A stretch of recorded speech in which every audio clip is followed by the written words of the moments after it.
Í verkefni 2 ætlum við að prófa okkur áfram og læra á læra á TypeScript og Hono og Postgres. Þannig að þetta svolítið svona margir hlutir sem að koma hann inn en við tökum þetta bara hægt og rólega og þetta í sjálfu sér ekki mikið sem við erum að gera en samt svolítið svona breidd í þessu. Þannig að við ætlum að búa til einfaldan verkefnalista VF, to-do lista, þar sem við getum séð lista verkefnum, við getum bætt við nýjum verkefnum, við getum merkt verkefnum sem kláraði, ókláraði og breytt í, eitt stökum verkefnum og eitt öllum kláruðum verkefnum í einu.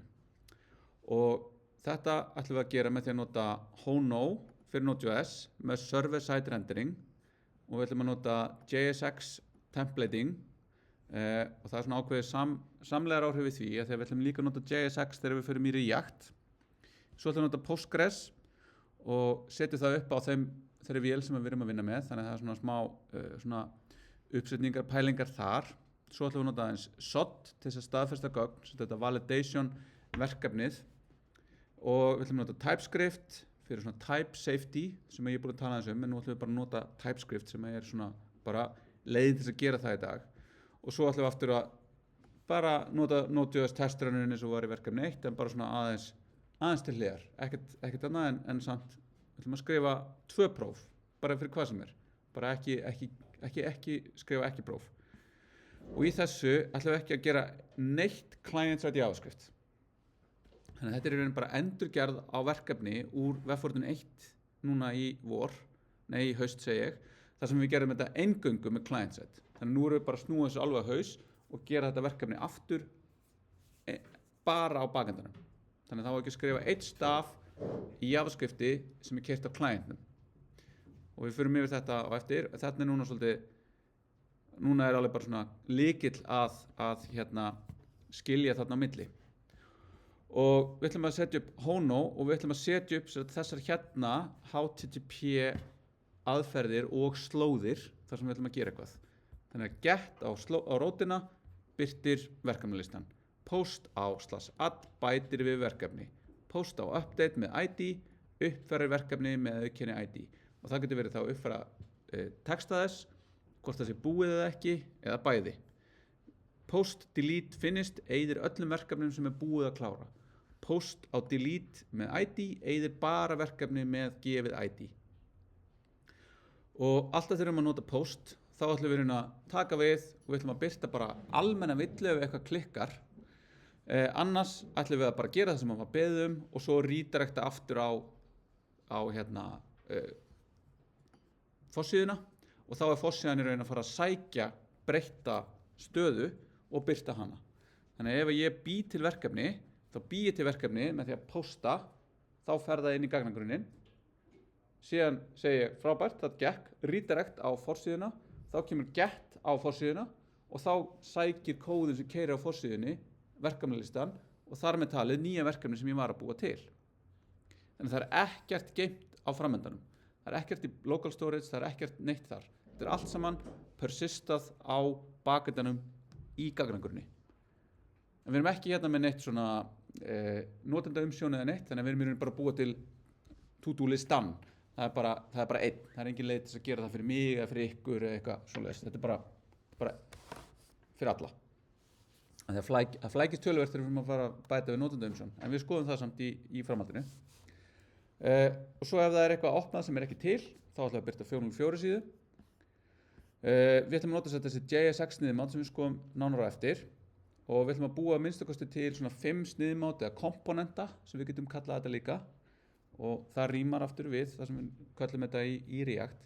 Við ætlum að vera með eitthvað svona layout sem er þá þetta grunn HTML með HTML elementið og head og body.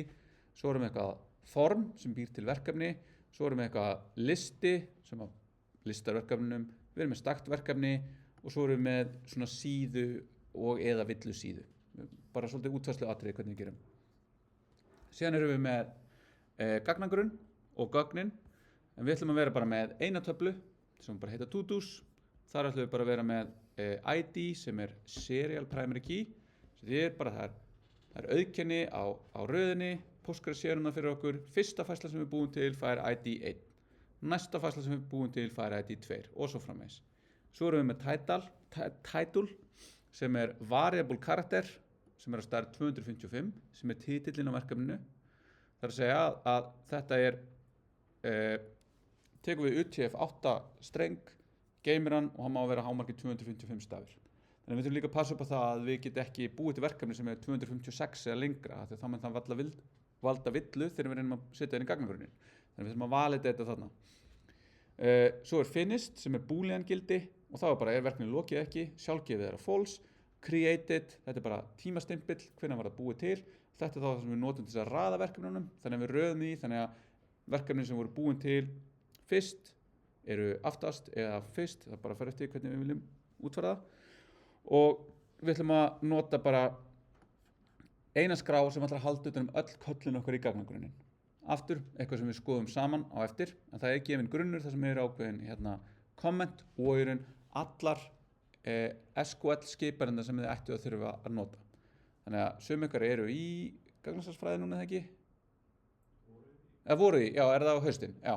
Þannig að, og eða eru ekki búin. Þannig að þetta bara upplifun. Þannig að þið þurfu ekki að vera búin að læra þetta. Þannig að ég gef ykkur bara þær queryur sem þið þurfið og leiðin þess að búa til töfluna. En þið þurfu samt að kalla í forritskóðan sem að gerir síðan kallið. Við ætlum ekki að vera með eitthvað flókið að sækja gögn og vinna með gögn og svona einhvern veginn sýta grunninn. Við gerum það í næsta verkefni. Það í raun að segja, við ætlum að búa til töflu eða töflur og við ætlum að setja eitthvað svona grunngögn inn í töflunar.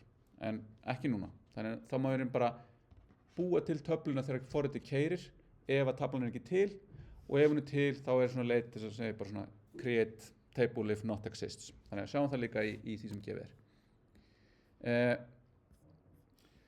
Við ætlum bara að sækja öll verkefni, hvort sem þau eru 0 eða 1.000.000. Við sækjum þau öll í einu, vonandi ekki 1.000.000 því að það mun líklegast valda einhverjum vandræðum að því að það alltaf mikið.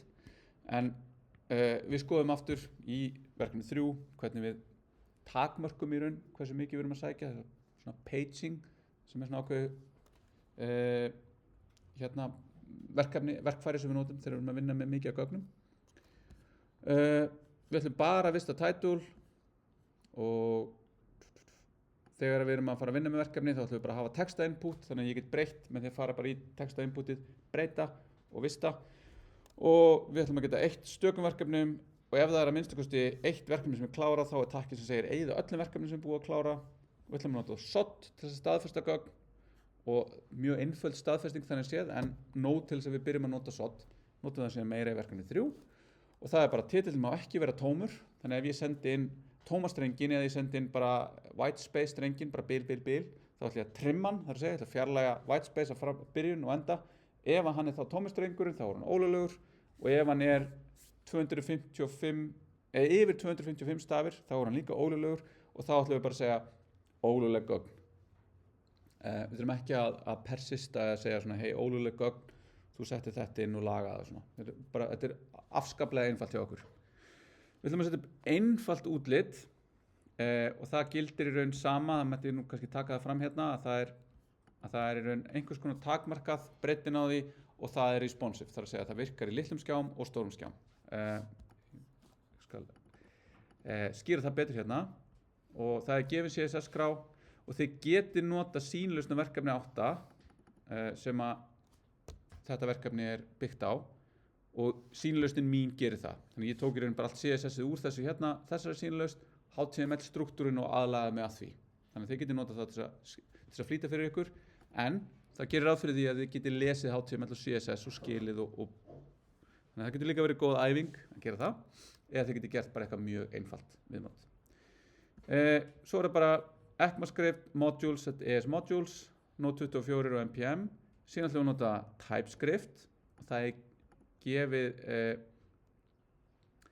gefin grunnur að TypeScript, þið þurfum að setja upp ESLint sjálf, en TypeScript með strict type checking, við ætlum að skoða þetta núna eftir þegar við fyrir að vinna með þetta og byrja, og það satt skjal sem gefið með types.ts, þar sem við ætlum að búið til típunar okkar, við ætlum aftur að skoðum það betur eftir, svo ætlum við að skrifa minnstakosti 2 próf fyrir einhvern kóða.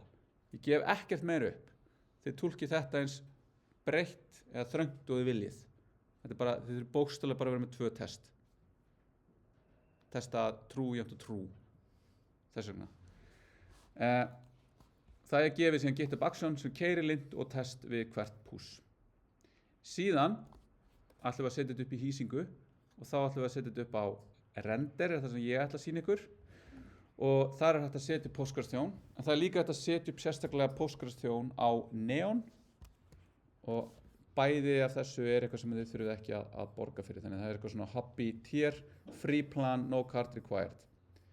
Þið getið líka að nota þetta locally ef þið lendið í brjálæðum vandræðum með að setja Postgres á vélina ykkar. En ég mæli samt með því að þið farið í gegnum þá æfingu og komið Postgres upp hjá ykkur. Þannig að þið getið verið að sjá hérna, ok, ég með local Postgres og svo ég með hýstan Postgres.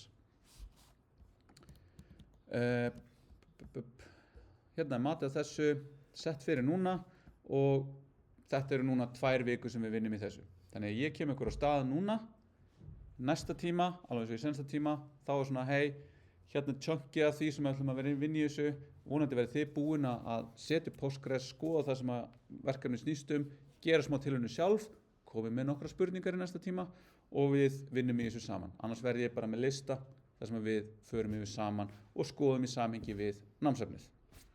Síðan komið hérna og ég var líka búin að uppfæra það í verkefni 1.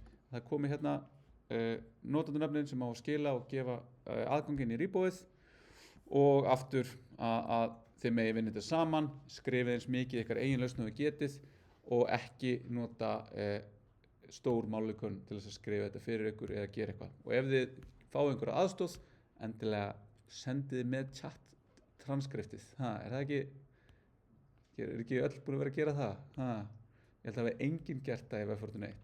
Það er mjög berandi, það er svona exposing að senda þetta með hérna. En góð æfing. Herri, einhver spurningar varðandi verkefni 2?